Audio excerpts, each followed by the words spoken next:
बंदी छोड़ सतगुरु रामपाल जी परमेश्वर जी की जय हो। सत्साई भाई और बहनों, दया परमपिता परमेश्वर सारी सृष्टि के रचनहार सतगुरु रामपाल जी भगवान की, जिनके विशेष आशीर्वाद से, जिनके कृपा दृष्टि से, दया दृष्टि से आप और हम सभी साध संगति से जुड़े हुए सत्सेवक भाई बहन निरंतर परमेश्वर जी के भक्ति मार्ग पर ज्ञान को आधार बनाकर दृढ़ता के साथ आगे बढ़ रहे हैं।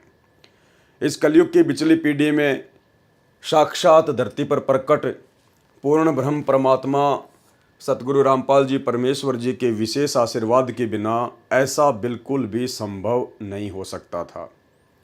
ये परमेश्वर की विशेष दया जो मालिक ने अपनी शरण में लिया, और शरण में लेने के बाद परमेश्वर ने हमें साध संगति का मौका दिया, क्योंकि परमात्मा कहते हैं कि साध संगति हरि भक्ति बिन कोई न उतरे पार, और निर्मल आदि अनादि है गंदा सब संसार। साध संगति से भेद जो पाया, परमेश्वर सतगुरु रामपाल जी ने सफल बनाया। आज गुरुदेव भगवान का विशेष आशीर्वाद और साध संगति की बदौलत ही हम पूर्ण ब्रह्म परमेश्वर, जो असंख्य ब्रह्मांडों का स्वामी है, जो निर्गुण रूप में सतलोक में बैठकर सभी का भरण पोषण करता है, वह परमेश्वर स्वयं धरती पर संत रामपाल जी के रूप में प्रकट है, जिनको हम आज पहचान पाए, जान पाए। तो भाई और बहनों, अब इतनी बड़ी मेहर गुरुदेव भगवान ने आप और हमारे ऊपर कर दी है, तो हमने भी किसी भी प्रकार से कोई भी कसर इस भक्ति मार्ग में, भक्ति को लेकर, मर्यादाओं को लेकर, गुरुदेव के प्रति भाव और श्रद्धा को लेकर नहीं रखनी है। तो भाई और बहनों, यथार्थ भक्ति बोध के सरलार्थ के ऊपर हम आगे बढ़ें, उससे पहले गुरुदेव भगवान से विनती करेंगे, आशीर्वाद लेंगे, ताकि परमेश्वर हमें सद्बुद्धि बख्शे और उनके कर कमलों से रचित यथार्थ भक्ति बोध के अनुवाद को हम समझ सकें। बंदी छोड़ सतगुरु रामपाल जी परमेश्वर जी की जय हो। परमपिता परमात्मा सारी सृष्टि के रचनहार, कुल मालिक, असंख्य ब्रह्मांडों के स्वामी, जगत गुरु, तीनों लोकों में प्रवेश करके सबका भरण पोषण करने वाले राजाधिराज, आत्माधार, नाथों के नाथ, देवों के देव, महादेव, सर्वेश्वर, महेश्वर, मृत्युंजय, अजरो अमर, आदि अनादि, सनातनी प्रभु, जगत पिता जगदीश्वर, श्री श्री 1008 की उपाधि के वास्तविक अधिकारी, अकाल मूर्ति, शब्द स्वरूपी राम, वासुदेव, सर्वगतम ब्रह्म, परम पूजे, प्रथम पूजे, परम संत, परम पुरुष, परम धनी, परम दयालु, सत्य कबीर, हक्का कबीर, अल्लाह कबीर, अल्लाह अकबर, बाखबर, अल्लाह ताला, जगत के तारणहार, जगत के मुक्तिदाता, जगत के जगन्नाथ, हारे के सहारे, हिंदुओं के राम, मुसलमानों के अल्लाह, सिखों के वाहिगुरु, ईसाइयों के मसीह, दया के सागर दया निधि, करुणा के सागर करुणा निधि, स्वयंभू परिभू, संकट मोचन, कष्ट हरण, मंगल करण, दुख भंजन, अविगत कबीर, निर्विकार निर्विषम परमात्मा, अलय अलेख सतगुरु, आदि अनादि सतगुरु, असली मर्यादा पुरुषोत्तम, असली राम, असली कृष्ण, असली घनश्याम,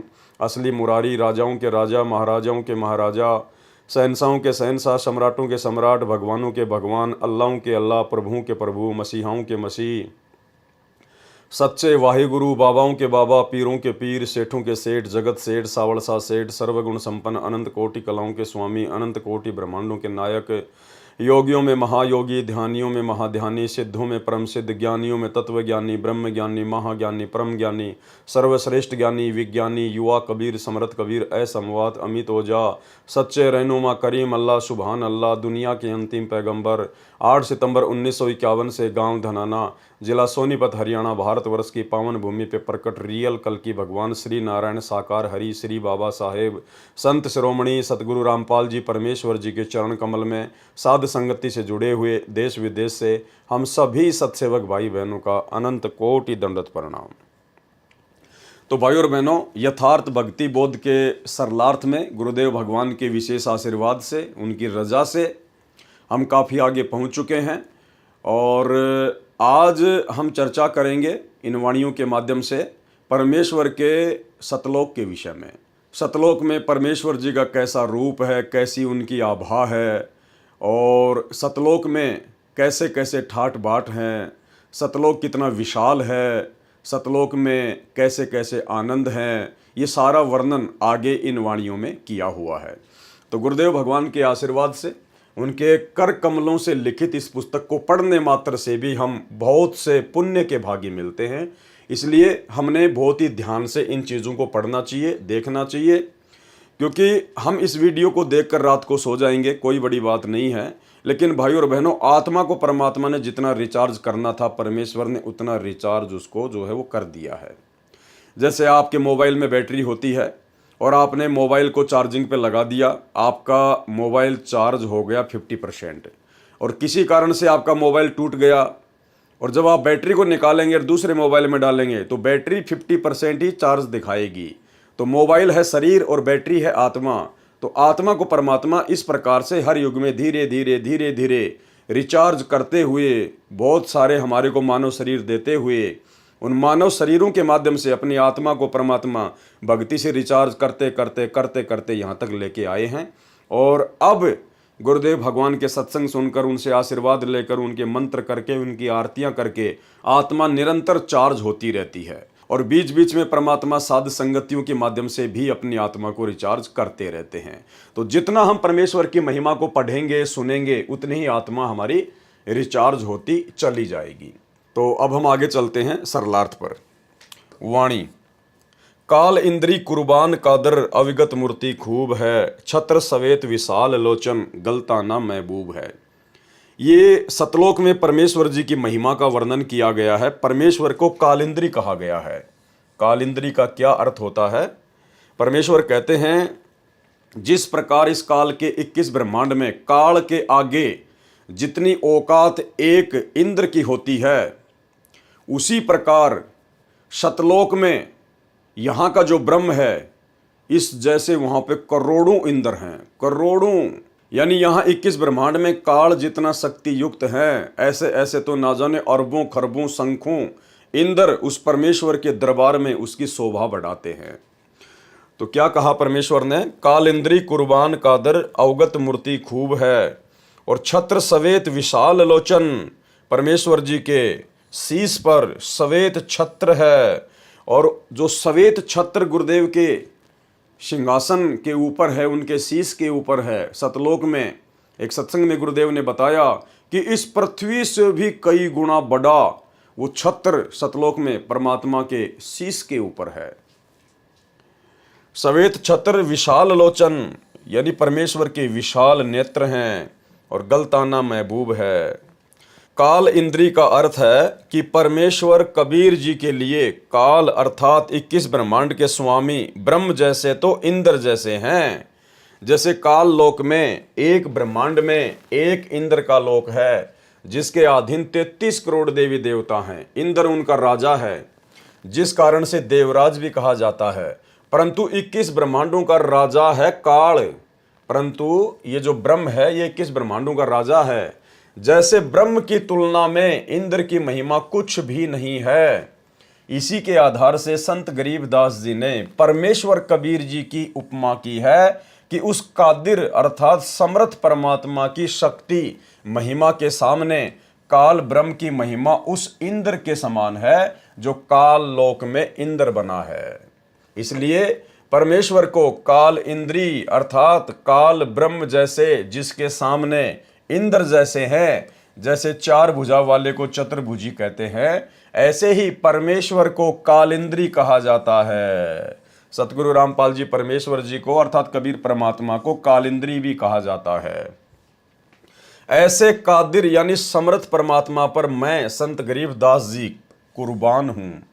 उस अविगत जिसकी गति अर्थात स्थिति से कोई परिचित न होने से उसे अविगत कहा जाता है। परमात्मा की मूर्ति अर्थात जीवित साकार तस्वीर खूब है, अर्थात वास्तव में परमेश्वर सुंदर शकल में है। वह परमात्मा विशाल लोचन अर्थात बड़ी बड़ी नेत्रों वाला है, मस्त महबूब है अर्थात आत्मा का प्रेमी है। जिस सिंहासन तख्त पर परमात्मा विराजमान है उसके ऊपर सफेद छत्र लगा है। जैसे राजा महाराजाओं के सिर पर छातानुमा चांदी या सोने का छत्र लगाया जाता था, उसी प्रकार परमेश्वर की स्थिति आंखों देखकर संत गरीबदास जी ने बताई है। वाणी। दिल अंदर दीदार दर्शन बाहर अंत ना जाइए, और काया माया कहाँ बपूरी तन मन शीस चढ़ाइए। सरलार्थ किया है परमात्मा ने। परमात्मा के दर्शन आप अपने हृदय में कर सकते हैं। दिल अंदर दीदार दर्शन, परमात्मा के दर्शन आप अपने हृदय में कर सकते हैं। भावार्थ है कि जिस समय आप सच्चे दिल से भक्ति करके परमात्मा को पुकारोगे तो आपको हृदय कमल में परमात्मा दर्शन देंगे। यानी परमेश्वर जी की भक्ति के लिए हमें कहीं भी भरमने और भटकने की आवश्यकता नहीं है। उस समय जब परमेश्वर सतगुरु रूप में हमें मिल जाएं और अपना यथार्थ ज्ञान दे दें और सत भक्ति मंत्र दे दें, उसके बाद उनकी अनुपस्थिति में, उनकी गैर हाजिरी में हमने उनके लिए या भक्ति के लिए कहीं भी भटकने की आवश्यकता नहीं है। जिस प्रकार वर्तमान में वही कबीर परमात्मा हमें सतगुरु रामपाल जी के रूप में प्राप्त हैं, मिल चुके हैं। इन्होंने हमें अपना अनमोल तत्व ज्ञान दे दिया, सत भक्ति मंत्र दे दिए और कुछ समय के लिए परमेश्वर अपने मिशन को एक दिशा देने के लिए, लीला करने के लिए हिसार जेल में बैठे हुए हैं। और वर्तमान में जो लोग गुरुदेव भगवान की गैर हाजिरी में जगह जगह आश्रमों में धक्के खा रहे हैं, भटक रहे हैं, सब कुछ उनके पास होने के बावजूद भी तो परमेश्वर कह रहे हैं कि दिल अंदर दीदार दर्शन बाहर अंत ना जाइए। अरे उस समय आश्रम में जाएंगे जब हमारे गुरुदेव भगवान साक्षात हिसार जेल से लीला पूरी करके बाहर आ जाएंगे, क्योंकि परमात्मा सर्व कमलों में भी विद्यमान है। जैसे किसी कमरे के द्वार पर किसी पात्र में जल रखा है और द्वार के ऊपर बल्ब या ट्यूब लगी है और दिन में जल रही है, उधर से सूर्य भी उदय है, तो उस पात्र में सूर्य तथा ट्यूब बल्ब दोनों का प्रतिबिंब दिखाई देता है। ट्यूब का प्रतिबिंब तो केवल कमरे में रखे पात्र के जल में दिखाई देता है, परंतु सूर्य का प्रतिबिंब बाहर व अंदर के सभी पात्रों में दिखाई देता है। इसलिए कहा है कि परमात्मा प्राप्ति के लिए शरीर से साधना करके दर्शन कर लो, कहीं अन्य स्थानों, तीर्थों आदि पर न जाइए। परमात्मा प्राप्ति के लिए शरीर तो क्या वस्तु है, सर्वस्व अर्पण कर दो। यानी जिस भगत की भक्ति सही चल रही होगी, जो मर्यादा में रहकर यथार्थ मंत्रों का जाप कर रहा होगा, तो उसके हृदय कमल में उसको परमेश्वर जी के दर्शन होने शुरू हो जाएंगे।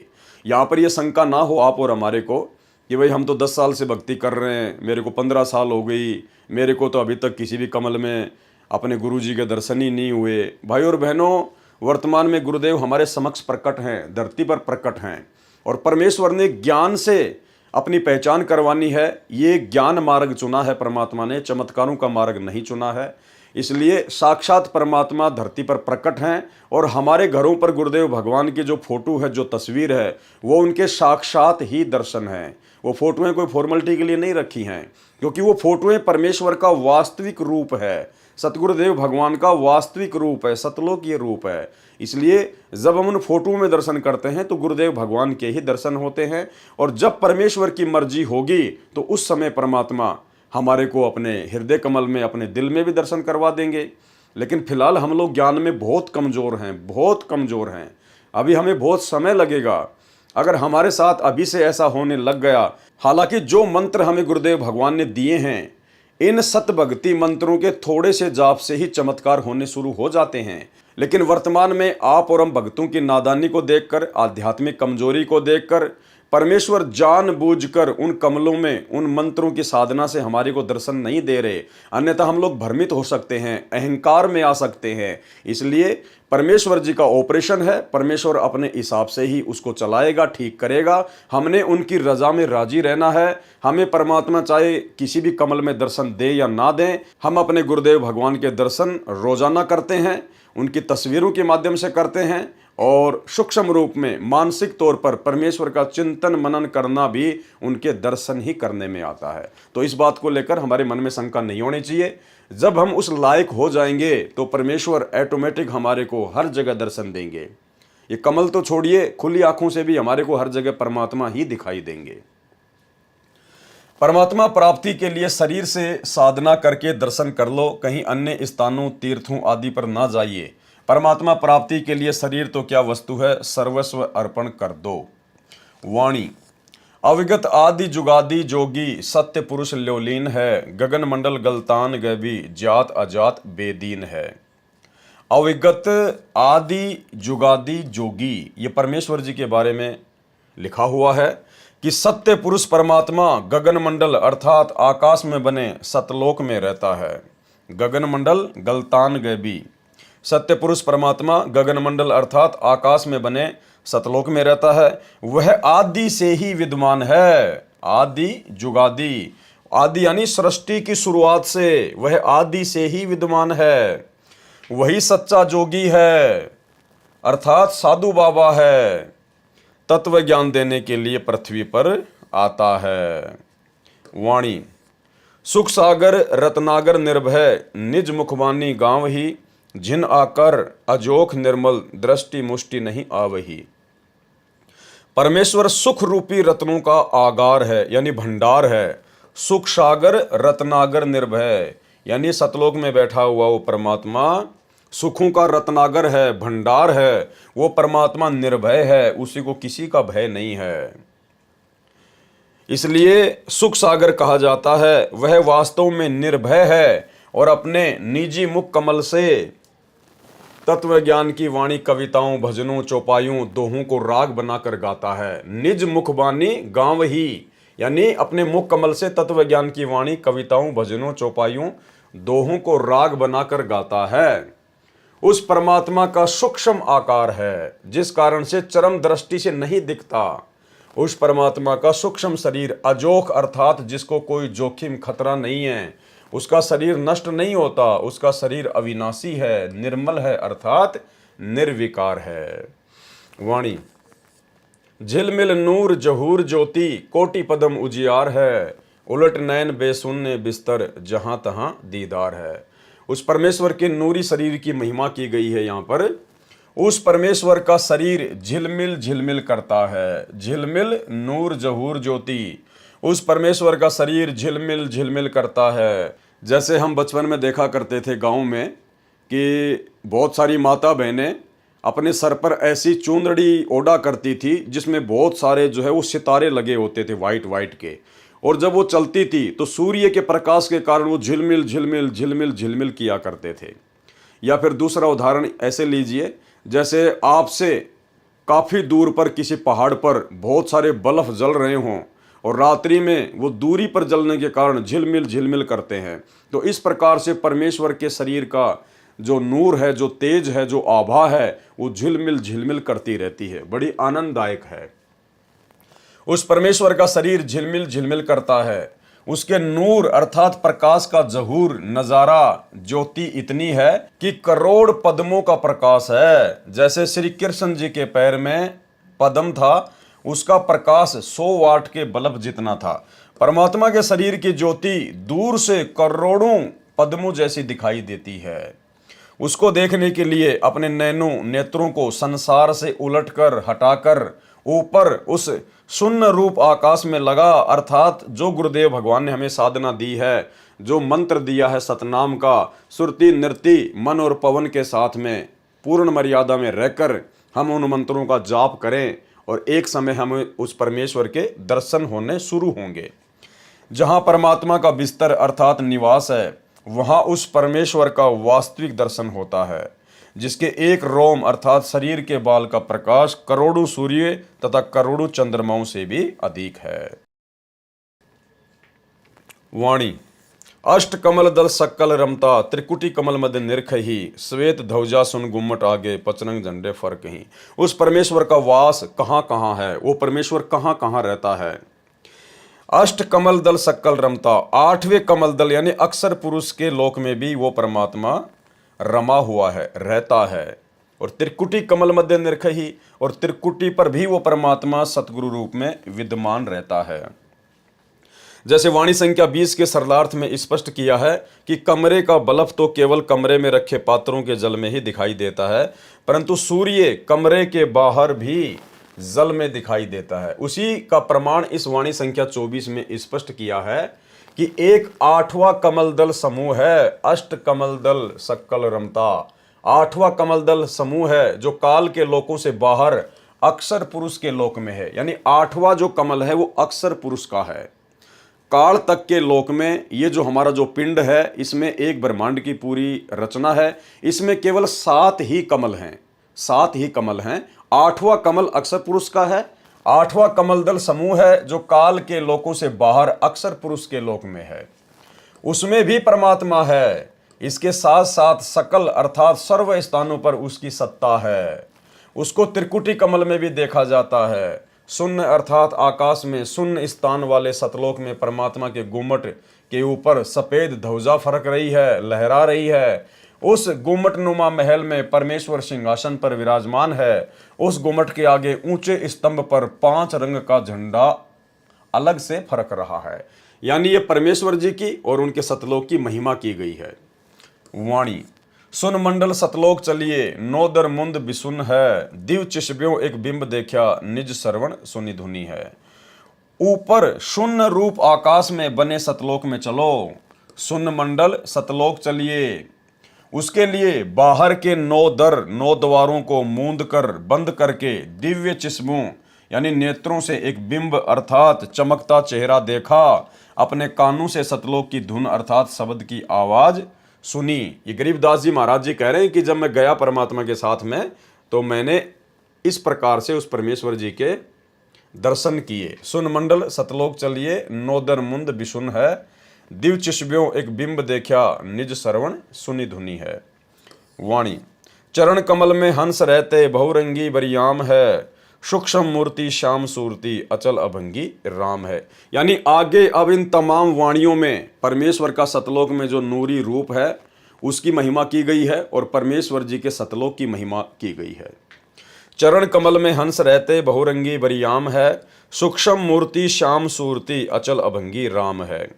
उस परमेश्वर के चरण कमल में अर्थात उनके लोकों में उनकी शरण में हंस निर्विकार भगत जन रहते हैं। वह परमात्मा बहुत भांति से बरियाम अर्थात श्रेष्ठ है, महिमा करने के योग्य है। वह सूक्ष्म मूर्ति अर्थात स्वरूप में श्याम सूरती है। यहाँ पर श्याम सूरती का अर्थ है, जिसका अर्थ है कि शाम के समय सूर्य का प्रकाश धीमा रहता है। उसी प्रकार जब परमात्मा पृथ्वी लोक में आता है, जैसे आज वर्तमान में परमात्मा सतगुरु रूप में पृथ्वी पर आ चुके हैं, तो उनके शरीर का तेज हल्का रहता है। परमेश्वर अपने उस तेजोमय नूरी शरीर को श्याम सूरती यानी हल्का बनाकर वर्तमान में सतगुरु रूप में प्रकट हैं। इसलिए श्याम सूरती कहा है। वह परमात्मा अचल अर्थात कभी न चलने वाला, सदा रहने वाला, अभंगी जो कभी भंग न हो, कभी टूटे ना, अर्थात जिसका किसी समय में विनाश न हो, अर्थात अविनाशी राम है। वाणी 9 सुर बंद निशंक खेलो, 10वें दर मुख मूल है, और मालिन कूप अनूप सजनी, बिन बेली का फूल है। भगत को हिदायत दी है कि 9 सुर जो शरीर में 9 सुराग हैं, जैसे 2 नाक, 2 कान, 2 आँखें, 1 मुख, पेशाब इंद्री तथा मल द्वार, ये 9 सुराख 9 द्वार कहे हैं, जिनको बंद करके अर्थात इनसे हटकर 10वां द्वार है सुषुम्ना द्वार। उस 10वें द्वार में मुख अर्थात मुख्य मूल अर्थात मोक्ष की जड़ें हैं। वहां से ऊपर की कठिन चढ़ाई प्रारंभ होती है। हे सजनी अर्थात सखी अर्थात आत्मा, सतलोक में न कोई माली अर्थात बाग लगाने वाला है। माली न कूप अनूप सजनी, सतलोक में न कोई माली अर्थात बाग लगाने वाला है तथा ना सिंचाई के लिए कुआं है। क्योंकि जिस समय ये वाणी संत गरीबदास जी ने बोली थी सन 1730 से 1778 तक, उस समय उस क्षेत्र में सिंचाई कुओं से होती थी। सतलोक में अपने आप प्रभु कृपा से बाग लगे हैं, सिंचाई भी अपने आप होती रहती है। सत्य पुरुष किसी माता से नहीं जन्मा, वह बिन बेली का फूल है, अजन्मा है, बिन बेली का फूल है। यानी जैसे जो फूल वगैरह जो लगते हैं पेड़ पर, वो किसी न किसी बेल से लगते हैं, किसी न किसी वो टहनी से लगते हैं। लेकिन परमेश्वर के विषय में कहा कि वो बिन बेली का फूल है, यानी वो किसी माता से पैदा नहीं हुआ है। वाणी श्वास ऊश्वास पवन को पलटे, नाग फुनी को भूंच हैं, सुरती नृति का बांध बेड़ा, गगन मंडल को कूच हैं। अब भाई और बहनों, ये वाणी बहुत इंपॉर्टेंट है, क्योंकि देखो परमेश्वर ने हमें साध संगत से जुड़े हुए भाई बहनों को वर्तमान में अपने विशेष आशीर्वाद से उस स्थिति में लाके खड़ा कर दिया कि अब हमने परमेश्वर जी के सत भक्ति मंत्रों को, चाहे प्रथम नाम हो चाहे सतनाम हो, हमने विशेष ध्यान से जाप करना पड़ेगा। जो विधि परमेश्वर ने उन मंत्रों के जाप करने की बताई है, सुरति नृति मन और पवन के साथ में एकांत में बैठकर एकाग्रचित होकर ध्यान लगाकर अब हमने उस विधि से इन मंत्रों का सुमरण करना पड़ेगा, शुरू करना पड़ेगा। आशीर्वाद गुरुदेव भगवान का रहेगा, अन्यथा भक्ति नहीं बनेगी, उस स्तर की नहीं बनेगी जिस स्तर की भक्ति परमात्मा चाहते हैं। वो समय अलग था, वो शुरुआत का समय था कि नाम उठत नाम बैठत नाम सोवत जागबे, नाम खाते नाम पीते नाम सेती लागबे। बच्चा जब पहली क्लास में आता है तो उसको बोल बोल के पढ़ाया जाता है, गा गा के पढ़ाया जाता है, A for apple, B for ball. और जब वही बच्चा 8वीं 10वीं में चला जाता है तो उस बच्चे को पूरी वास्तविकता समझ में आ जाती है। फिर वो बच्चा बोल बोल कर नहीं पढ़ाई करता कि A for apple, B for ball, फिर वो डायरेक्ट सेंटेंस बोलता है, क्योंकि उसको पता चल गया कि ए से केवल एप्पल ही नहीं है, ए से तो ना जाने हजारों की संख्या में मीनिंग होते हैं। तो इसी प्रकार गुरुदेव भगवान ने आप और हमारे को उस लायक बना दिया साध संगति से जोड़ के कि अब हमने परमेश्वर की भक्ति को, उनके सत भक्ति मंत्रों को विशेष सावधानी से लेना पड़ेगा। श्वास ऊं श्वास पवन को पलटे नाग फुनी को भूंच है, सुरती नृति का बांध बेड़ा गगन मंडल को कूंच है। श्वास जो बाहर छोड़ते हैं तथा ऊं श्वास जो अंदर लेते हैं, यानी सतनाम के विषय में परमात्मा समझा रहे हैं। इस विधि से जो नाम के जाप को करके वायु को अर्थात श्वास को सूक्ष्म करके नागफनी अर्थात सर्पनुमा नाड़ी जो नाभि के चारों ओर 2.5 लपेटे लगाए है उसका ढीला करना है, उसको ढीला करना है, तब ऊपर चलने का मार्ग मिलता है, तब ऊपर चलने का मार्ग मिलता है। और वो होगा कैसे? वो सतनाम के जाप से होगा। फिर सतनाम का श्वास से सुमरण करता है, आकाश में बने सतलोक की ओर प्रस्थान करना होता है। सुरती नृति का बेड़ा बांधने का अभिप्राय है। अब ये ध्यान से सुनना कि हमने इन मंत्रों को किस विधि से करना है और कितनी गहनता से लेना है। सुरती नृति का बेड़ा बांधने का अभिप्राय है कि सतनाम का जाप श्वास से मन तथा सुरती नृति का समूह बनाकर करने को बेड़ा बांधना कहा गया है। यानी सारे एलिमेंट हमने इन मंत्रों के ऊपर लगाने पड़ेंगे जो विधि गुरुदेव ने जिस मंत्र की बताई है, सुरती नृति मन पवन। पुराने समय में दरिया को पार करने के लिए सूखी लकड़ियों को इकट्ठा करके लगभग 20 फुट चौड़ा तथा 3 फुट मोटा बेड़ा बनाते थे, दरिया में डालकर उसके ऊपर बैठकर नदी को पार करते थे। उसी का उदाहरण देकर कहा है कि आत्मा भव सागर से पार होने के लिए सुरती नृति मन तथा पवन श्वास को इकट्ठा करके बेड़ा बांध ले। भावार्थ है कि सुमरण करते समय मन सुरती नृति और श्वास मंत्र के जाप पर लगी रहे, ऐसा सुमरण सफल होता है। क्या बताया परमात्मा ने? ऐसा सुमरण सफल होता है। मन कहीं गया, श्वास कहीं चल रही है, माला हाथ में चल रही है, ये सुमरण सफल नहीं होता। और ये कौन सी स्थिति है कि नाम उठत नाम बैठत नाम सोवत जागबे, नाम खाते नाम पीते नाम सेती लागबे। उस स्थिति में क्या होगा? मन कहीं गया, श्वास चल रहा है, माला हाथ में चल रही है, यह सुमरण सफल नहीं होगा। वो केवल भक्ति की शुरुआत तक ठीक था, जिस समय हमें संपूर्ण ज्ञान नहीं होता है, हम इस भक्ति से भगवान से इतने परिचित नहीं होते हैं। तो परमात्मा चाहते हैं कि ये जैसे भी खाता पीता उठता बैठता है, दौड़ता भागता मंत्रों को करता रहे, और जब ये आगे बढ़ेगा, सत्संग सुनेगा, ज्ञान होगा, तो एक दिन विधि से भी करेगा। तो भाई और बहनों, अब हमने परमेश्वर के द्वारा जो विधि बता दी गई है, सुरती नृति मन और पवन से एकाग्रचित होकर कुछ समय हमने परमेश्वर के सुमरण के लिए निकालना पड़ेगा। यानी विधिवत हमने जाप करने पड़ेंगे, अन्यथा बात नहीं बनेगी, कमाई हमारी नहीं बन पाएगी। परमेश्वर कबीर जी ने कहा है, कबीर माड़ा तो कर में फिरे और जीव फिरे मुख माही, और मनवा तो 10 दिशा फिरे, ये तो सुमरण नाही। वाणी सुन ले जोग बिजोग हंसा, शब्द महल को सिद्ध करो, ये गुरज्ञान विज्ञान वाणी, जीवित ही जग में मरो। अब ये वाणी भी बहुत ज़्यादा इंपॉर्टेंट है आप और हमारे लिए, सत्सेवकों के लिए, सुमरण को लेकर। सुन ले जोग बिजोग हंसा, यानी एक तो होता है सामान्य ज्ञान और एक होता है विशेष ज्ञान। जोग और बिजोग, शब्द महल को सिद्ध करो। ये जो शब्द महल जो परमेश्वर ने हमें दिया है भक्ति के लिए, इन मंत्रों का विधिवत जाप करके इसको सिद्ध करो। यो गुरु ज्ञान विज्ञान वाणी, जीवित ही जग में मरो। हे हंस, हे भगत, ध्यान से जोग अर्थात सामान्य साधना तथा बिजोग अर्थात विशेष साधना दोनों को सुन। इनमें शब्द अर्थात नाम महल अर्थात संपूर्ण मंत्रों के समूह को सिद्ध करो।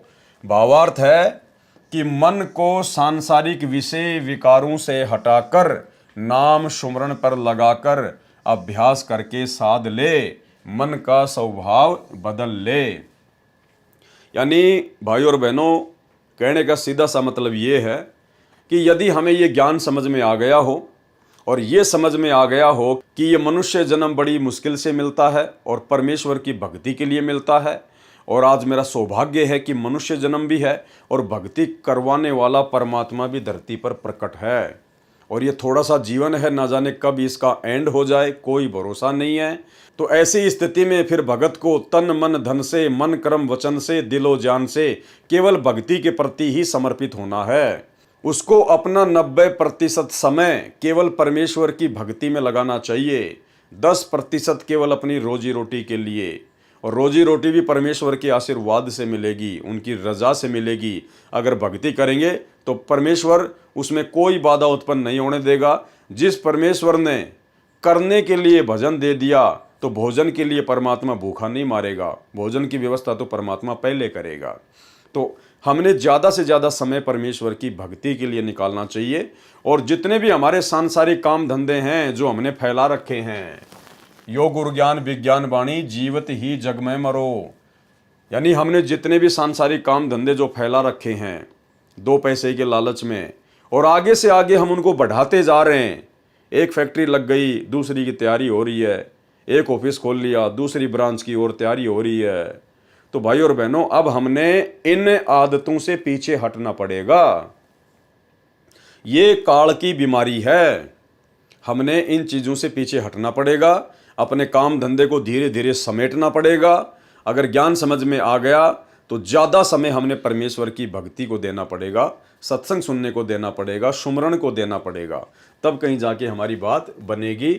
और जितने भी विषय विकार हैं उनसे भी हमने पीछे हटना पड़ेगा गुरुदेव भगवान के आशीर्वाद से। इनमें शब्द अर्थात नाम महल अर्थात संपूर्ण मंत्रों के समूह को सिद्ध करो। भावार्थ है कि मन को सांसारिक विषय विकारों से हटाकर नाम सुमरण पर लगाकर अभ्यास करके साध ले, मन का स्वभाव बदल ले।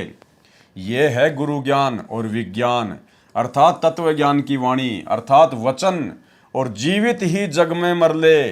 जीवित जग में मरने का भाव है कि मन की कल्पनाओं को रोककर इच्छाओं का दमन कर। मन की कल्पनाओं को रोककर, मन तो आपको हमेशा आगे से आगे बढ़ाएगा। और अब तो आपको परमात्मा की भक्ति मिल गई, आपको सहारा मिल गया परमात्मा का, अब तो आपका काम धंधा पहले से कहीं अच्छा चलेगा, तो मन आपको आगे से आगे दौड़ाएगा कि बेटा काम बढ़ा, लेबर बढ़ा। तो भाई और बहनों, इन मन की कल्पनाओं को हमने रोकना है, ये सोचकर कि ये काम धंधे करते करते तो असंख्य जन्म बीत गए, कुछ भी हाथ नहीं आया। और भाई और बहनों, अब ये परमात्मा मिला है, काम धंधा भी परमात्मा चलाएगा, थोड़े से में पूरे परिवार का पेट भरेगा, समय आने पर हर प्रकार की हमारी इच्छाओं की पूर्ति करेगा। और बाकी जोड़ जोड़ के रखना, बैंक बैलेंस बनाना, ये फिर भक्ति में भक्तों के काम नहीं है। जीवित जग में मरने का भाव है कि मन की कल्पनाओं को रोककर इच्छाओं का दमन कर। जैसे व्यक्ति की अचानक मृत्यु हो जाती है, उसके मन की सारी योजना फेल हो जाती है। साधक पहले से ही यह धारणा बनाकर संसार में निर्वाह करता है, लंबी चौड़ी योजनाएं न बनाकर इच्छाओं को सीमित रखता है। यानी भगत के परमात्मा ने लक्षण बताए हैं कि लंबी चौड़ी योजनाएं न बनाकर इच्छाओं को सीमित रखता है। क्योंकि आज हम जिन कार को, कोठियों को, बड़ी बड़ी फैक्ट्रियों को बनाने में, अपने काम धंधे को बढ़ाने में, प्लाटों पे प्लाट लेकर पटकने में, ज़मीनों पर ज़मीन लेकर पटकने में, जो अपना जितना समय बर्बाद हम कर रहे हैं, ये सब कुछ चीज़ें यहीं रह जानी है, कुछ भी साथ नहीं जाएगा, शरीर भी साथ नहीं जाएगा, सबको पता है। लेकिन जब गुरु का ज्ञान हो जाए तो फिर हमने इन चीज़ों पर कंट्रोल रखना सीखना होगा, हमने कंट्रोल करना पड़ेगा इनके ऊपर, अन्यथा हमारा अधिकांश समय इन्हीं मन की कल्पनाओं में व्यर्थ हो जाएगा। लंबी चौड़ी योजनाएं न बनाकर इच्छाओं को सीमित रखता है, वह यह विचार करके सत्संग में जाता है कि मान ले मेरी आज मृत्यु हो जाती तो भी घर ऑफिस कार्यालय का कार्य नहीं कर सकते थे, इसलिए मान ले हमारी मृत्यु हो गई, हम चले सत्संग में, 3-4 दिन के लिए जीवित मर गए। विचार करें, मृत्यु तो किसी की भी कभी भी हो सकती है, तब भी कार्य से सब्र करना पड़ता है। सर्व कार्य सदा के लिए छूट जाता है, वह हानि भी हो जाती है जो मरने वाले की कमाई मेहनत व्यापार न करने से होनी है। उसकी क्षतिपूर्ति कभी नहीं हो सकती। जो भगत जीवित मरकर सत्संग में 3-4 दिन के लिए गया था, उसके अभाव में 3-4 दिन में जो व्यवसाय में हानि होनी थी, उसकी क्षतिपूर्ति तो वह फिर से कर सकता है, क्योंकि वह परमानेंट नहीं मरा है, वह तो जीवित मरा है। वैसे तो भक्तों के सत्संग में जाने से कभी हानि नहीं होती, लाभ ही होता है। इसको कहते हैं जीवित मरना। संत गरीबदास जी ने कहा है कि गुरुजी द्वारा बताए ज्ञान तथा तत्व ज्ञान का सारांश ये है कि यदि भक्ति करना तथा मोक्ष पाना चाहता है तो जीवित मर ले, यानी उपरोक्त सारी चीज़ों को अपने जीवन में धारण कर ले।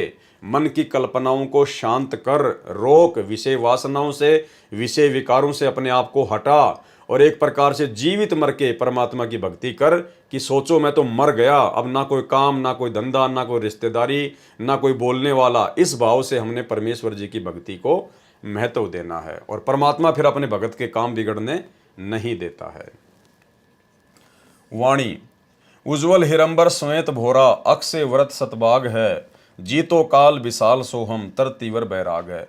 अब भाइयों और बहनों, ये जो आदरणीय गरीबदास जी महाराज जी की वाणियाँ हैं, ये गूढ़ ज्ञान है, इनमें बहुत सारी भाषाओं के शब्दों का समावेश है और ये वाणियाँ एक कैप्सूल रूप में है, यानी कैप्सूल के अंदर एक बीमारी का समाधान छुपा होता है। तो ये एक बार के कोई देखने से या पढ़ने से आप और हमारी समझ में नहीं आएंगी।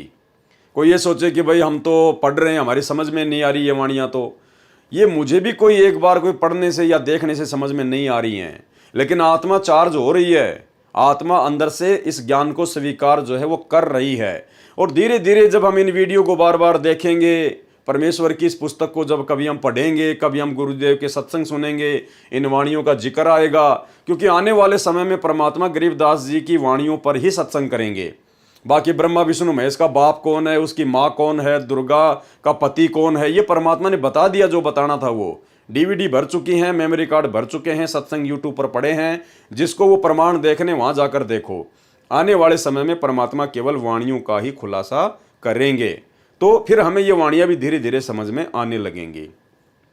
इसलिए यदि किसी भाई के मन में इस प्रकार का भाव उठ रहा हो कि मेरे तो कुछ समझ में नहीं आ रहा, मेरे तो कुछ जो है पल्ले नहीं पड़ रहा, भाई ये पल्ले एक बार में नहीं पड़ती हैं, इनको पल्ले लगाने के लिए बहुत सारा समय देना पड़ता है, इनको बार बार इनको पढ़ना पड़ेगा, परमात्मा के सत्संगों को ध्यान से सुनना पड़ेगा। इसलिए आप केवल इनको पढ़ते जाइए, देखते जाइए, आत्मा को उसकी खुराक मिलती जा रही है और बाकी धीरे धीरे समझ में आने लग जाएंगी। उज्ज्वल हिरंबर श्वेत भोरा, अक्षय व्रत सतबाग है, जीतो काल विशाल सोहम तर तीवर बैराग है।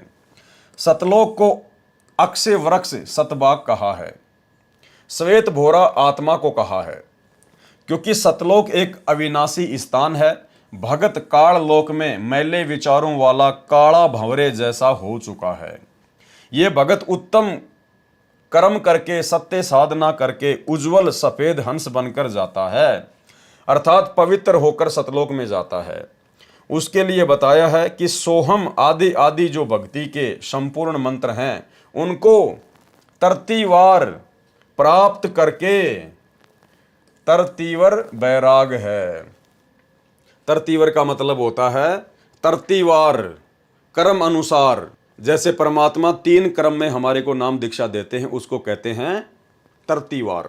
उसको तरतीवार प्राप्त करके, जैसे पहली बार दीक्षा में 7 मंत्र दिए जाते हैं, दूसरी बार में सतनाम की दीक्षा दी जाती है, फिर तीसरी बार में सारनाम देकर दीक्षा क्रम पूरा किया जाता है।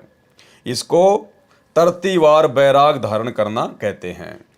मोक्ष के लिए वैराग्य कर ले, संसार के अस्थायी सुख तथा संपत्ति संतान से मोह कम करके वास्तविकता को ध्यान में रखकर साधना करने को संत जी ने कहा है, जिससे काल के जाल से मुक्त हुआ जा सकता है। इसे काल को जीतना कहा गया है। वाणी मनसा नारी कर पनिहारी, खाखी मन जहाँ मालिया, कुंभक काया बाग लगाया, फूले हैं फूल बिसा लिया। यानी मनसा का मतलब परमात्मा ने बताया हमारी इच्छाएं, फालतू की ये कल्पनाएं जो मन पैदा करता है, तो हम इनको कैसे सेट करें। तो उसके लिए परमात्मा ने बताया मनसा नारी कर पनिहारी। अब ये पनिहारी क्या होती है? इस साखी में उपमा अलंकार है। मन की कल्पनाओं को उस औरत की तरह भक्ति तथा शुभ काम में लगाए रख, जैसे पहले के समय में पानी लाती थी, उसको सारा दिन पानी लाने में ही व्यस्त रहना पड़ता था, उसको पनिहारी कहा जाता था। खाकी मन जो अज्ञान से प्रेरित होकर सांसारिक चौंचलों वैभव को प्राप्त करने के लिए मनसा अर्थात कल्पनाएं करता रहता है, खाकी मन जहां मालिया, यह कल्पनाओं का बाग लगाने वाला माली है। खाकी मन, ये जो मन है, जो काल है, ये क्या है? एक प्रकार से माड़ी है। ये इस मन को यहाँ की खाकी थोथी जो कल्पनाएं हैं उनके अंदर लगाए रखता है। मकान बना ले, गाड़ी ले आ, वो प्लाट सस्ता मिल रहा है वो ले ले। तो परमात्मा कहते हैं इसको कैसे शांत करना है, कैसे रोकना है। यह कल्पनाओं का बाग लगाने वाला माड़ी है ये मन। उस मनसाधारी अर्थात कल्पनाओं को श्वास श्वास से नाम का जाप का पानी लाने वाली पनिहारी नारी बना ले, अर्थात व्यस्त रख। जैसे वो औरत सारा दिन पानी लाने ले जाने में लगी रहती थी, वो पनिहारी। इसी प्रकार से जो मंत्र आप और हमें दे दिया है सतनाम या प्रथम नाम, तो परमात्मा कहते हैं इसको श्वास श्वास या जो विधि गुरुदेव ने जिस मंत्र की बताई है उसको लगाए रख, ताकि वो मन जो है व्यस्त रहे और फालतू की जो ये कल्पनाएं होती हैं ये उसको सोचने का मौका ना मिले।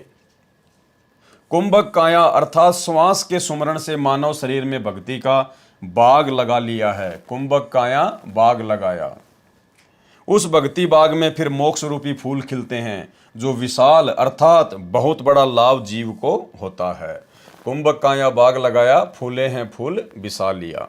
वाणी कच्छ मच्छ कूरम्ब धोलम, शेष सहस फुन गाँव ही, नारद मुनि से रटे निज दिन, ब्रह्मा पार न पावही। पौराणिक लोग मानते हैं कि मत्स्य अवतार, कच्छप अवतार तथा कूरम्ब, धोल, शेषनाग ये सभी सृष्टि को सहारा दिए हुए हैं। संत गरीबदास जी ने इन पौराणिक धारणाओं का खंडन किया है। पारख के अंग में कहा है कि गरीब कूरम्ब ऊपर शेष है, शेष शीश पर धोल, धोल दरनी ले रहा, यह पड़ी ज्ञान की रोल। पौराणिक व्यक्तियों की धारणा है कि सृष्टि इस प्रकार ठहरी है। कूरम्ब यानी कछुए के ऊपर शेषनाग बैठा है, शेषनाग के सिर पर धोल अर्थात बैल खड़ा है, बैल ने अपने सींग पर पृथ्वी उठा रखी है।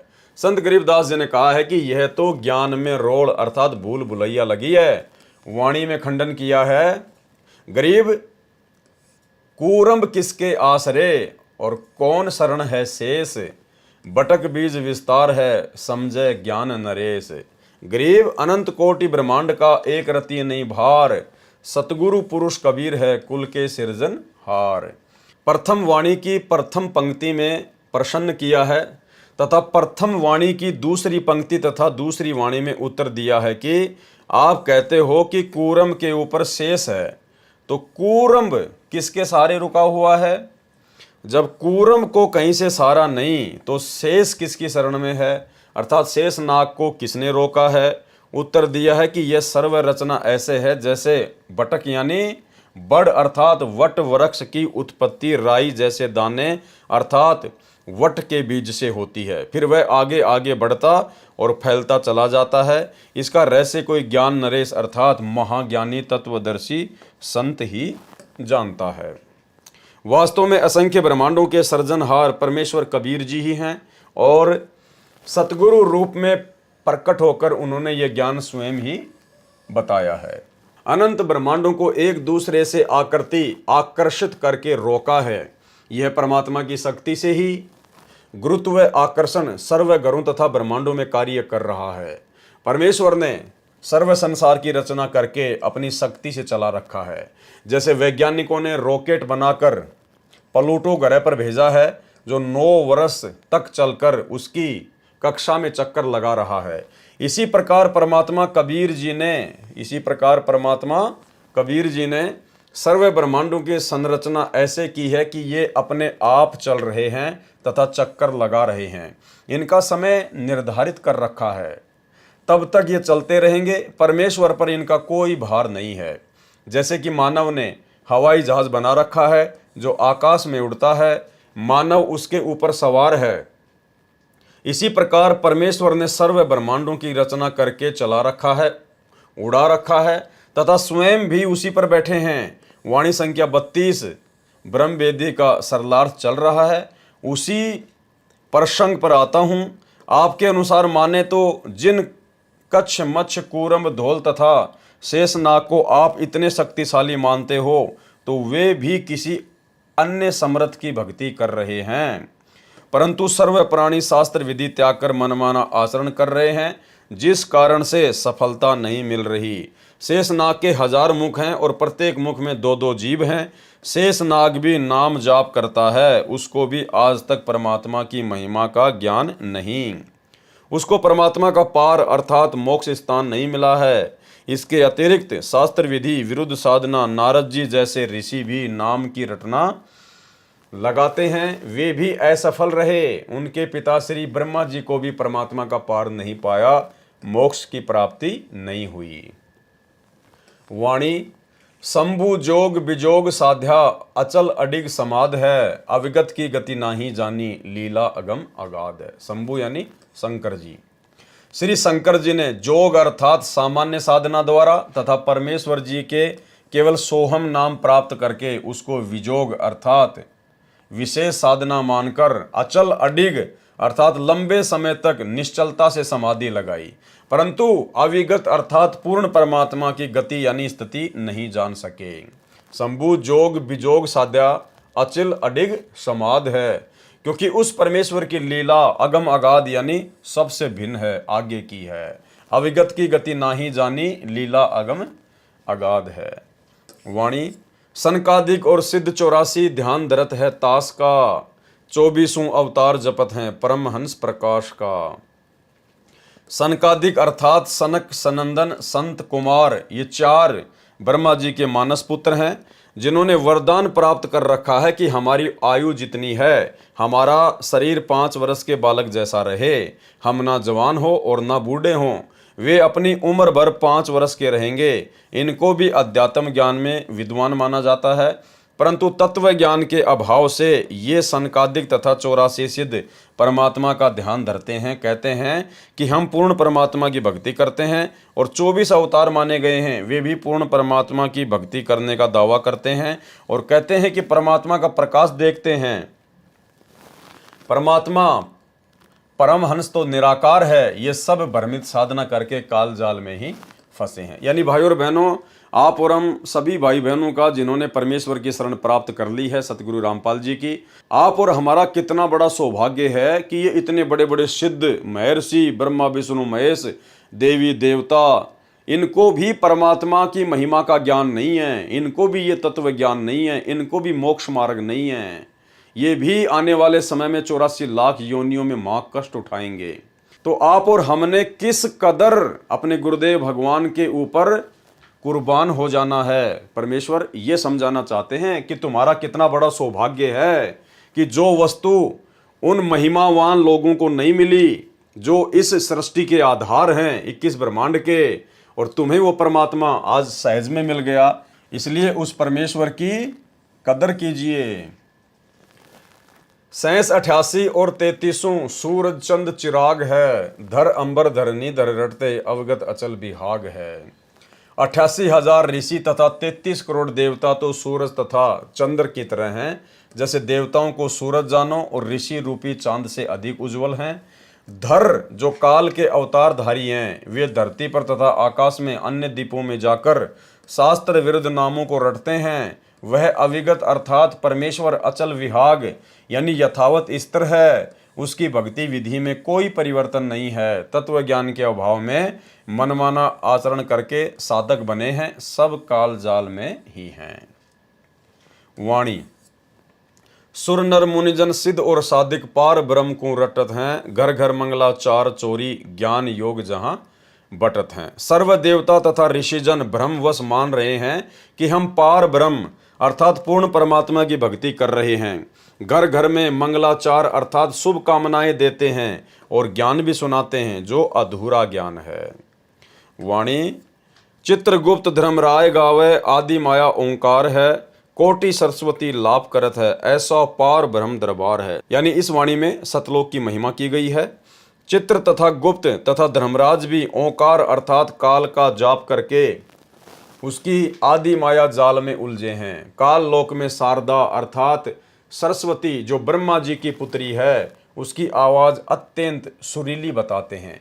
उसके गाने सुनकर देवता लोग आनंद लेते हैं। संत गरीबदास जी ने बताया है कि सतलोक जो पार ब्रह्म का दरबार है, उसमें ऐसी ऐसी करोड़ों सरस्वती अपनी सुरीली आवाज में गाने गाती हैं। वाणी कामधेनु कल्पवृक्ष जाके इंद्र अनंत सुर भरत हैं। पार्वती कर जोर लक्ष्मी सावित्री शोभा करत हैं।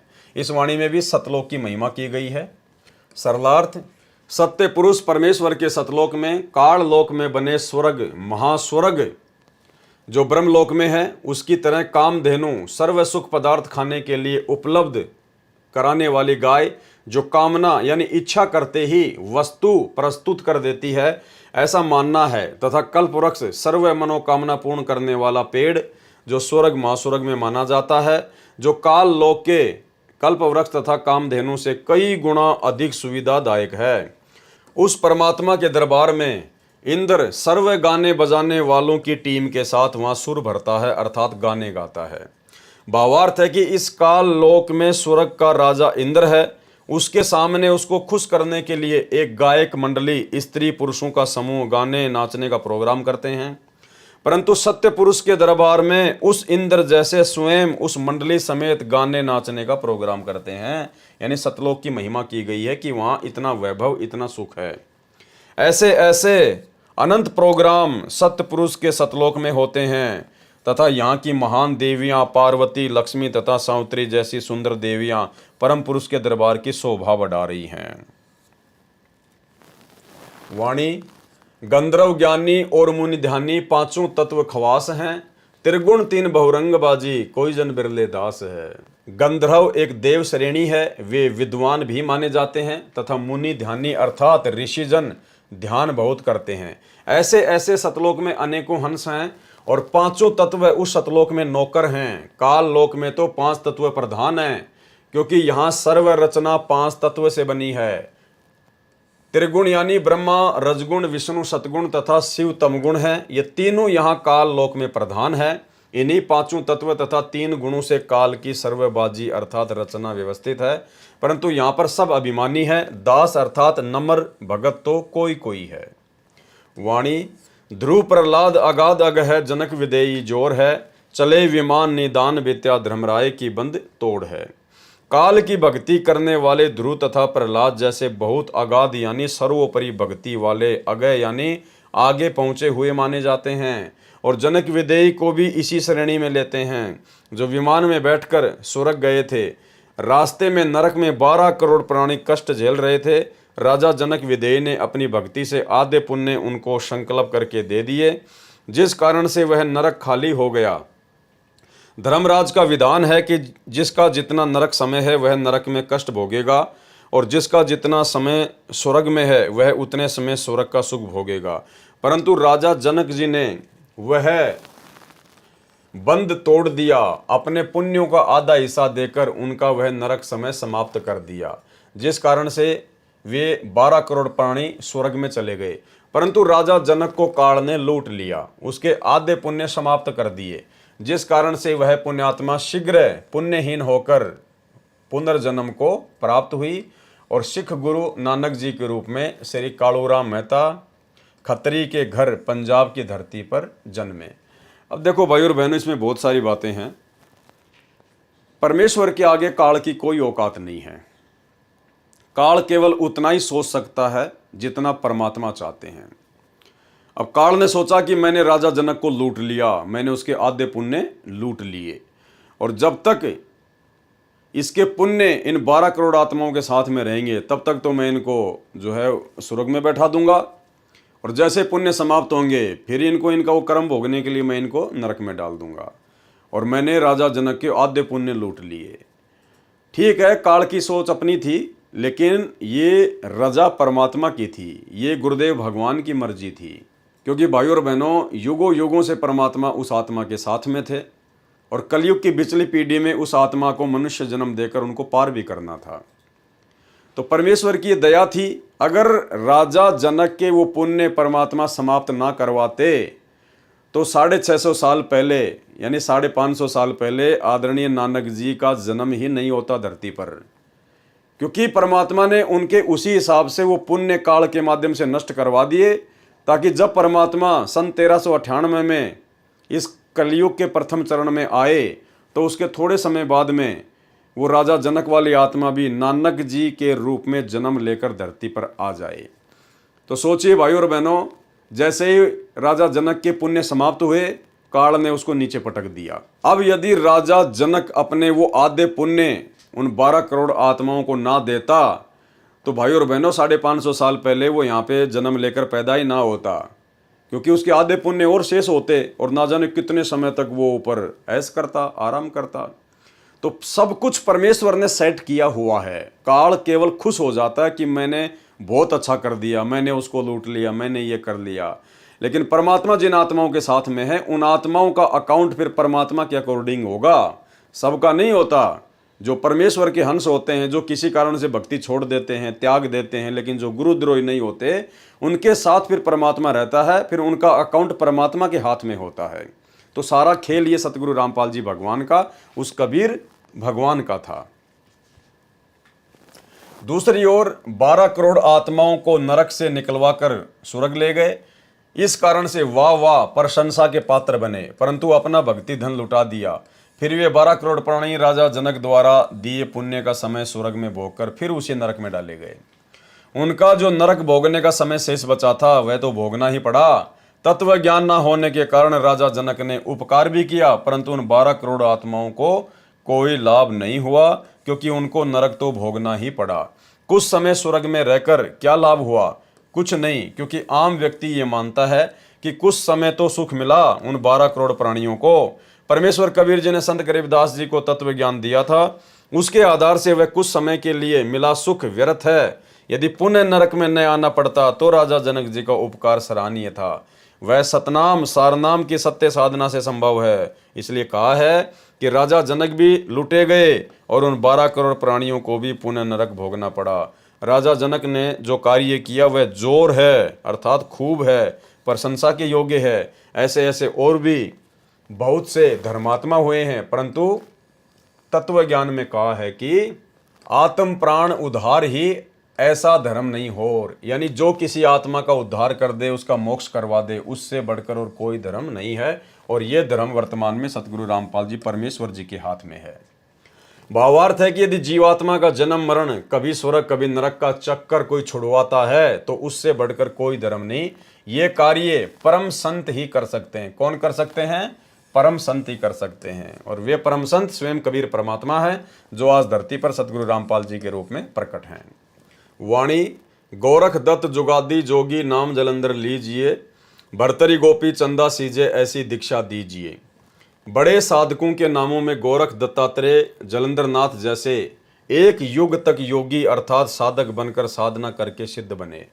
उनको जैसा ज्ञान था उसके आधार से उन्होंने सच्चे मन से साधना की, परमात्मा प्राप्ति के लिए सर्व न्योछावर कर दिया। भले ही उनको पूर्ण मोक्ष प्राप्त नहीं हुआ, परंतु उनका प्रयत्न एक सच्चे संत तथा भगत वाला था।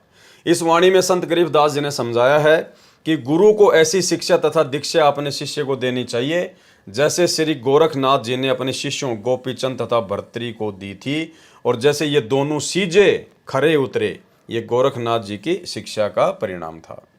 वाणी सुल्तानी बाजिद फरीदा पीपा परचे पाइया, देवल फेरिया गोप गोसाई नामा की छान छिवाइया। जो भी साधक परमात्मा प्राप्ति का प्रयत्न करता है वह पूर्व जन्म के भक्ति संस्कारों के कारण प्रेरित होकर साधना करता रहा होता है। उसके साथ पूर्व जन्मों में की हुई भक्ति की कुछ शक्ति भी शेष होती है, जिस कारण से उस साधक के जीवन काल में पूर्व जन्म की भक्ति शक्ति के प्रभाव से कुछ चमत्कार अनोखा कार्य भी हो जाते हैं, जिस कारण से वह भी अपने आप को परम संत मान लेता है तथा अन्य जनता जन भी उसके फैन होकर उसकी पूजा करने लग जाते हैं, जो दोनों के लिए ही हानिकारक होता है। इस अमृतवाणी में बताया है कि एक अब्राहिम सुल्तान अधम, एक बाजिद, एक फरीद तथा एक पीपा नामक महापुरुषों को पूर्व जन्म की भक्ति के परिणाम स्वरूप चमत्कार प्राप्त हुए थे। पर्चा यानी चमत्कार। एक नामदेव जी महाराष्ट्र प्रांत में हुए हैं। परमात्मा ने उनकी पूर्व भक्ति के कारण स्वयं अपने हाथों से नामदेव जी की छान अर्थात झोपड़ी की छत घास फूस डंडों से बनाकर तैयार की थी। एक दिन नामदेव जी मंदिर के पास से जा रहे थे। मंदिर में आरती चल रही थी। भावनावश वे उन ब्राह्मणों में घुस गए जो आरती उतार रहे थे। नामदेव जी छिपा जाति से थे तथा धूल भरे वस्त्र धारण किए थे। शूद्र जानकर पंडितों ने नामदेव जी को पकड़कर मंदिर के पीछे पटक दिया। नामदेव जी फिर भी हाथों से तालियां बजा बजा कर आरती बोल रहे थे। परमात्मा में उनकी सुरती सच्चे मन से लगी थी। परमेश्वर जी ने मंदिर का द्वार नामदेव जी की ओर कर दिया। पंडित जन मंदिर के पीछे घंटियां बजा रहे थे। इस प्रकार के पर्चे अर्थात चमत्कार भगत की पूर्व जन्म की भक्ति की शक्ति से परमात्मा कर दिया करते हैं। एक बार नागौर शहर राजस्थान में पीपा ठाकुर था। संतों के विचार सुनकर उसमें वैराग्य हो गया। राज्य को त्याग कर अपनी एक पत्नी सीता सहित अपने गुरु स्वामी रामानंद जी के आश्रम में काशी शहर में भक्ति करने लगे। एक दिन धार्मिक स्थानों को देखने की इच्छा से गुरु जी की आज्ञा लेकर चल पड़े। यानी धार्मिक स्थान देखने के लिए भी पीपा और सीता गुरु जी की आज्ञा लेकर गए। और आज हमारे भगत कोई छुडानी जा रहा है, कोई जगन्नाथ जा रहा है, कोई कबीर चबूतरा देखने जा रहा है, कोई काशी जा रहा है, कोई लहर तारा जा रहा है। भाई और बहनों, थोड़ी बुद्धि का इस्तेमाल करो। एक दिन धार्मिक स्थानों को देखने की इच्छा से गुरु जी की आज्ञा लेकर चल पड़े।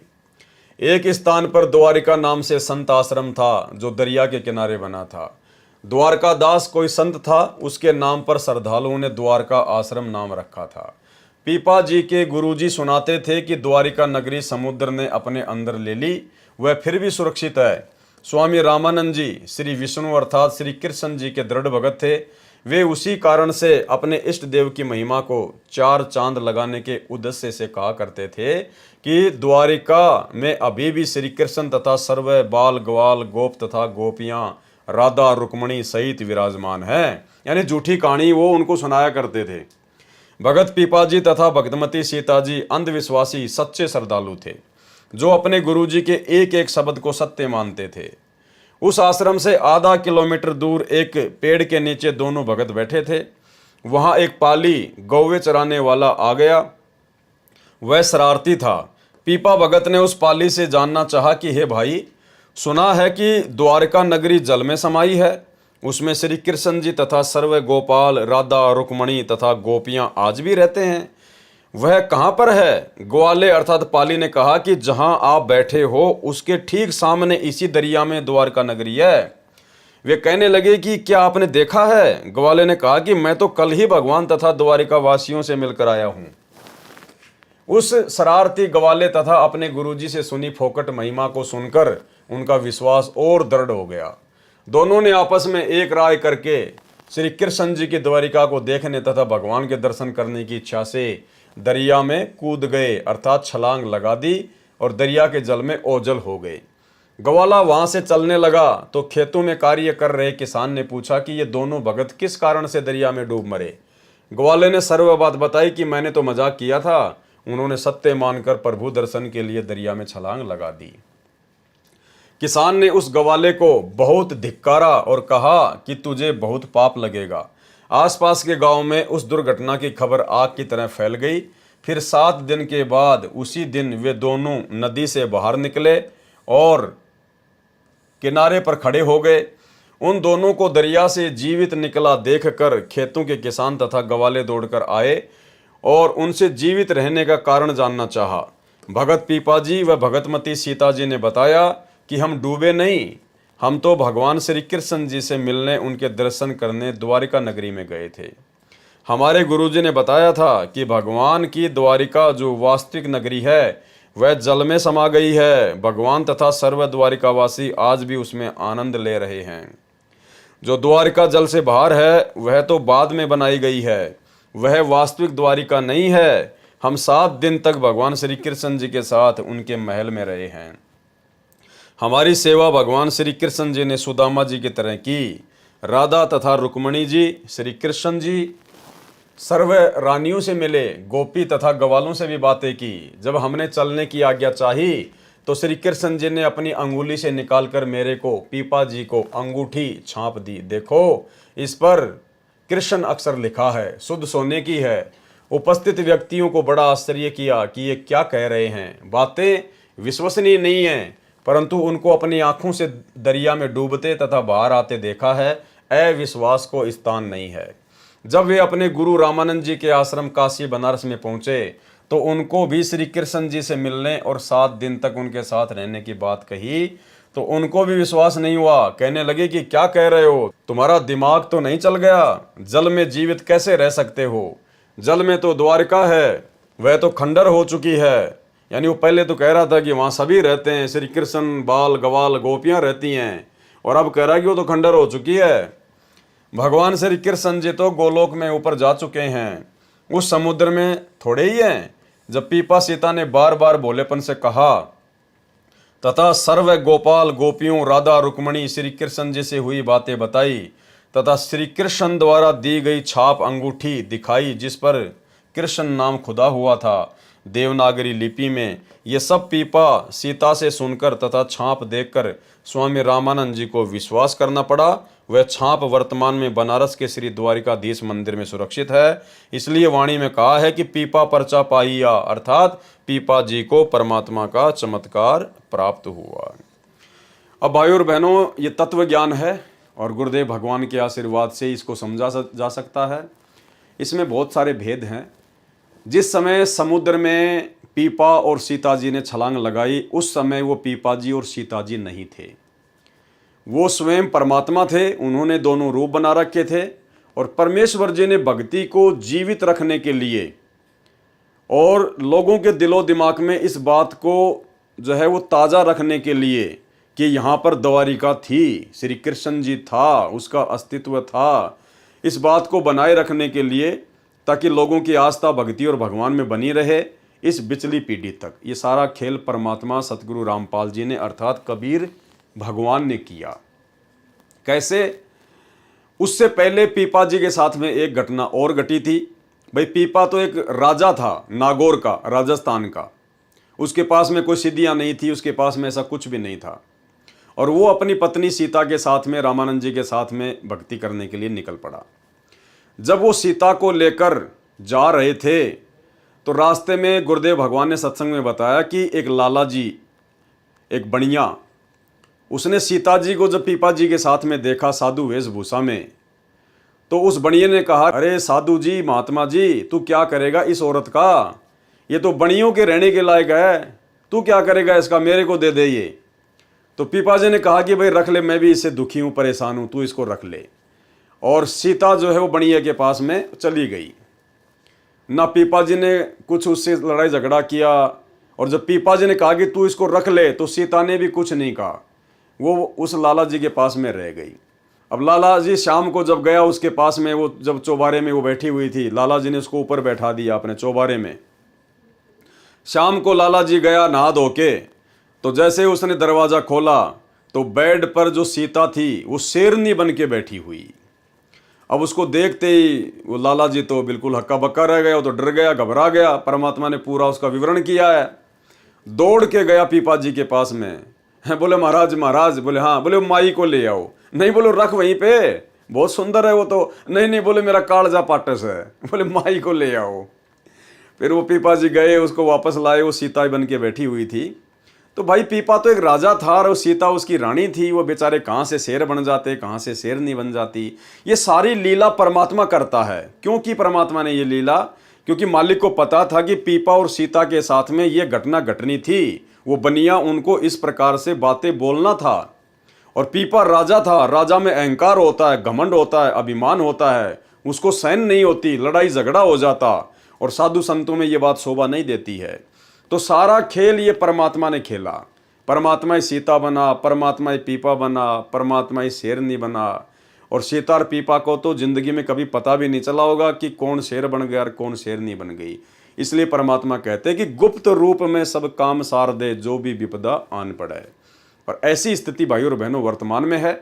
आप और हमारे ऊपर संकटों का ढेर है, लेकिन सतगुरु रामपाल जी परमेश्वर जी ने हमसे भक्ति करवाने के लिए उन संकटों को गुप्त रूप में हल्का किया हुआ है।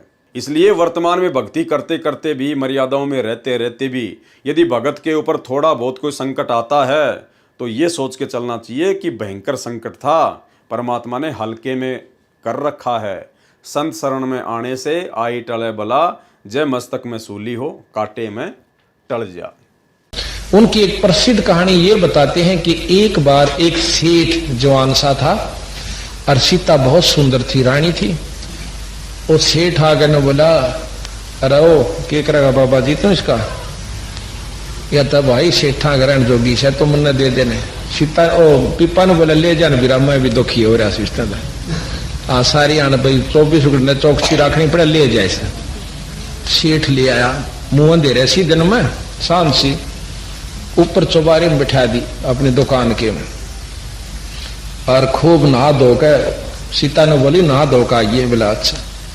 जब वो गाना नहा धोकर कुआड़ खोले तो शेरनी बनी बैठी, बाणिए पैड़ काला में नोकुला करता करता तड़ा आगे देता, और थक बुढ़िया लांगड़ रही लेकर पीपा जी दो रहा है। नो बोला नो शने साधु जी कहाँ, उमाई ने लिया। बोला ना उड़े राख तो मैं क्या मेरी जा के हो गया जब अगर मेरी गेल चल मेरा कालजा पाटे तो भाई उन्हें लेके पीपा जी गया, बड़ा देखा सीता बैठी नो की नो। बोला की बात होया, अगर बस दो जोड़े हाथ भाई तोड़ी जा। बोला तो ऐसी ऐसी कथाएं बंदी छोड़ने दिखाई, क्योंकि जिसमें जो परमात्मा आश्रित हो जाते हैं ना, उनका कोई बाल बांका नहीं कर सकता। जैसा कि इसी में स्पष्ट किया है कि परमात्मा भगत की पूर्व जन्म की भक्ति की शक्ति के आधार से इस तरह की लीला करता है। कौन करता है? परमात्मा करता है, भगत की भक्ति की शक्ति के आधार से, ताकि भगत की तथा अन्य जनता जनों की परमात्मा में आस्था बनी रहे। परंतु जब तक तत्वदर्शी संत नहीं मिलता, तब तक आत्मा का कल्याण नहीं हो सकता। चाहे कितने चमत्कार हो जाओ, कितने ही महान बन जाओ, कितनी प्रसिद्धि प्राप्त कर लो, जब तक तत्वदर्शी संत नहीं मिलता। जो तत्वदर्शी संत वर्तमान में बड़े सौभाग्य से आप और हमें प्राप्त हो चुके हैं। वाणी छान छिवाई गऊ जीवाई, गणिका चढ़ी विमान में, सदना बकरे को मत मारे, पहुंचे आन निदान में। भगत नामदेव को हुए चमत्कारों में से ही परमात्मा ने बताया कि संत नामदेव जी की झोपड़ी की छान, घास फूस की छत छवाई अर्थात डाली थी। एक समय दिल्ली के बादशाह को नामदेव की ख्याति का अर्थात प्रसिद्धि का पता चला। परीक्षार्थ दिल्ली बुलवाया। राजा मुसलमान था। दरबार में एक गाय को तलवार से काटकर मार दिया तथा संत नामदेव जी से कहा कि यदि तेरे श्री कृष्ण में शक्ति है तो इसे जीवित कर दे, नहीं तो तेरी जीवन लीला यहीं समाप्त हो जाएगी। नामदेव जी ने गाय के पैर छुए और परमात्मा से अर्ज की। गाय उसी समय जीवित हो गई। राजा ने भगत से क्षमा याचना की। ये तो पूर्व जन्म की भक्ति से चमत्कार हो रहे थे। फिर परमात्मा अपने विधान अनुसार अच्छी भगतात्माओं को मिलता रहता है। भगत नामदेव जी को परमात्मा संत रूप में मिले, उनको तत्व ज्ञान समझाया और सतनाम रूपी चार्जर लगाकर उनकी बैटरी चार्ज करने की विधि बताई, अर्थात सत्य साधना के लिए सत्य मंत्र देकर भक्ति शक्ति बढ़ाने को कहा। तो भाइयों और बहनों, आज के वीडियो में केवल परमात्मा ने सतलोक की महिमा और कुछ ऐसी वाणियाँ थी जो कहानियों के रूप में थी, जिसको परमेश्वर जी हमें सत्संगों में बहुत बार जो है वो सुना चुके हैं, बता चुके हैं। इसलिए ज़्यादा कुछ विस्तार से बताने की आवश्यकता महसूस नहीं हुई, क्योंकि वैसे तो परमात्मा ने सारा सरलार्थ किया ही हुआ है। लेकिन जहाँ जहाँ आवश्यकता पड़ेगी, जो विशेष पॉइंट होगा उसी के ऊपर परमात्मा दास को निमित्त बनाकर खुलासा करवाएंगे। बाकी नॉर्मल रूप से परमात्मा ने जो वाणियाँ लिखी हैं उनको हम पढ़ेंगे। पढ़ने मात्र से भी हमारे को जो है लाभ प्राप्त होता है, आध्यात्मिक जो है वो पुण्य प्राप्त होते हैं। तो आज के वीडियो में केवल इतना ही। कल परमेश्वर की दया से नित्य नियम के सरलार्थ का समापन होगा, क्योंकि कल का जो वीडियो होगा वो नित्य नियम के ऊपर लास्ट होगा। उसके बाद फिर अगले दिन से सेम रात्रि 9 बजे कंटिन्यू हम लोग असुर निकंदन रमेणी के सरलार्थ के ऊपर वीडियो बनाएंगे। तो आज की वीडियो में केवल इतना ही। परमेश्वर हम सबको सद्बुद्धि दे। और भाइयों और बहनों, ये जो आप देख रहे हैं बहुत अच्छी बात है। साध संगति बहुत जरूरी है, परमेश्वर जी का आदेश है, उनकी आज्ञा है। लेकिन परमेश्वर की भक्ति को हमने प्रथम रखना है। साध संगति की वीडियो देखना बहुत अच्छी बात है, जानकारी होगी, हौसला बढ़ेगा, हिम्मत बढ़ेगी, ज्ञान होगा, भक्ति में रुचि पैदा होगी। लेकिन भक्ति की शक्ति से हमारा आत्म कल्याण होगा। और भक्ति जो सतगुरु रामपाल जी परमेश्वर जी ने हमें दी है वो है। तो जिस प्रकार परमेश्वर हमें आदेशित करते हैं कि रोजाना कम से कम 1 घंटा सत्संग सुनना, और जो मंत्र दे दिए हैं कम से कम जो प्रथम मंत्र है उसकी 1 माला कम से कम, ज़्यादा करो तो आपकी मर्जी। सतनाम जिसको मिला हुआ है कम से कम उसकी 5 माला, यानी 500 मंत्र तो कम से कम सतनाम के होने चाहिए। बाकी आप चाहे 2000 करो, 5000 करो, वो आपकी मर्जी, आपकी मौज, जितना करोगे उतना फ़ायदा। और 5 यज्ञ जो परमेश्वर ने हमें बताए हैं वो हम नियमित रूप से करते रहें, गुरुदेव भगवान से विनती करते हुए। तो परमेश्वर की भक्ति को हमने प्रथम स्थान देना है। बाकी ये दास के वीडियो, साध संगति के वीडियो, ज्ञान आधारित वीडियो, ये केवल हमारे विश्वास को बढ़ाने के लिए हैं, जो समय समय पर जरूरी हैं। लेकिन सबसे महत्व हमारे लिए गुरुदेव भगवान की भक्ति है, उसको हमने भूलना बिल्कुल भी नहीं चाहिए। तो आज के वीडियो में केवल इतना ही। परमेश्वर हमें आज्ञा दें, आशीर्वाद दें। बंदी छोड़ सतगुरु रामपाल जी भगवान की जय हो।